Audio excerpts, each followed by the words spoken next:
दोस्तों, हम बहुत टाइम से बात कर रहे हैं कि इंटरमिटेंट फास्टिंग। मेरे बहुत से दोस्तों ने, जैसा कि अंकित जी ने भी बहुत बार मोटिवेट किया कि हमें इंटरमिटेंट फास्टिंग करनी चाहिए। हमारी कोच महक मैडम ने भी बहुत बार मोटिवेट किया कि इंटरमिटेंट फास्टिंग करने से आप अपना बेली फैट कम कर सकते हैं। ये इंटरमिटेंट फास्टिंग करने से फ़ायदा होगा क्या? इंटरमिटेंट फास्टिंग एक्चुअल में हमारी बॉडी में ग्लूकोज इम्बैलेंस को कंट्रोल करती है। जैसा कि हमने बात की पहले भी कि ग्लूकोज इम्बैलेंस एक बहुत बड़ी प्रॉब्लम है जो डायबिटिक को लीड करती है, जो ओबेसिटी को लीड करती है। ऐसा क्यों होता है? हमारी बॉडी में एक ग्लैंड है पैनक्रियाज। पैनक्रियाज में बीटा सेल्स होते हैं। जो बीटा सेल्स हैं वो रिस्पॉन्सिबल है इंसुलिन सिक्रीशन के लिए। जैसे ही हम कार्बोहाइड्रेट्स खाते हैं, हमारी बॉडी में बीटा सेल्स एक्टिवेट होते हैं और इंसुलिन का सिक्रीशन होता है।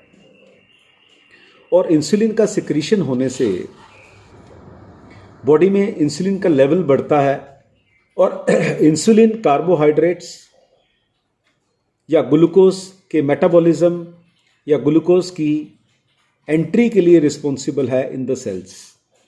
अगर इंसुलिन ना हो तो ग्लूकोज हमारे सेल्स में एंटर नहीं कर सकती।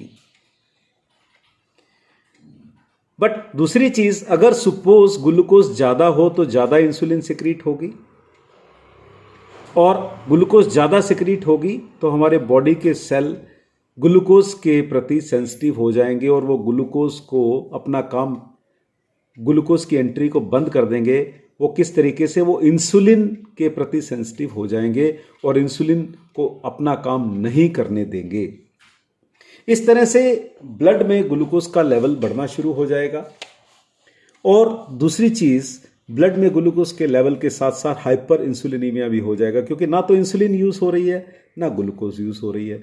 तो वो जो ग्लूकोज ब्लड में ज्यादा पड़ी हुई है वो डायबिटिक के तौर पर, लेवल ऑफ ग्लूकोज के तौर पर दिखाई देगी। बट उसका सबसे बड़ा हार्म क्या है? जिस सेल को ग्लूकोज चाहिए वहां नहीं मिल रही, और जिस जगह ग्लूकोज को नहीं जाना चाहिए वो ग्लूकोज ट्राइग्लिसराइड्स की फॉर्म में या फैट्स की फॉर्म में एडिपोज टिश्यू में डिपॉजिट होना शुरू हो जाती है। क्योंकि बॉडी एक रिजर्वायर के तौर पर ग्लूकोज को अपने पास रखती है कि जब कभी जरूरत पड़े तो वो ग्लूकोज को वापस यूटिलाइज कर सके। सो माय डियर फ्रेंड, अब हम आते हैं इंटरमिटेंट फास्टिंग पर। अगर सपोज हम 16 आवर्स के लिए नील कार्ब्स डाइट पर रहते हैं, जीरो कार्ब्स डाइट पर रहते हैं, तो बॉडी को कार्बोहाइड्रेट्स नहीं मिलेंगे, और कार्बोहाइड्रेट्स अगर नहीं मिलेंगे तो इंसुलिन की सिक्रीशन भी कम हो जाएगी। और अगर इंसुलिन की सिक्रीशन कम होगी तो हाइपर इंसुलिनीमिया नहीं होगा। हाइपर इंसुलिनीमिया नहीं होगा तो जो ग्लूकोज ऑलरेडी बॉडी में है और जो इंसुलिन ऑलरेडी बॉडी में है वो उसे यूटिलाइज कर देगी। इस तरह से हम कह सकते हैं कि बॉडी में ग्लूकोज के लेवल को मेंटेन करने के लिए अगर इंटरमिटेंट फास्टिंग की जाए तो हमें बहुत हेल्प कर सकती है। वेट रिडक्शन बहुत अच्छे तरीके से हो सकता है। So my dear friend, intermittent fasting can be helpful. करें शुरू। Thank you.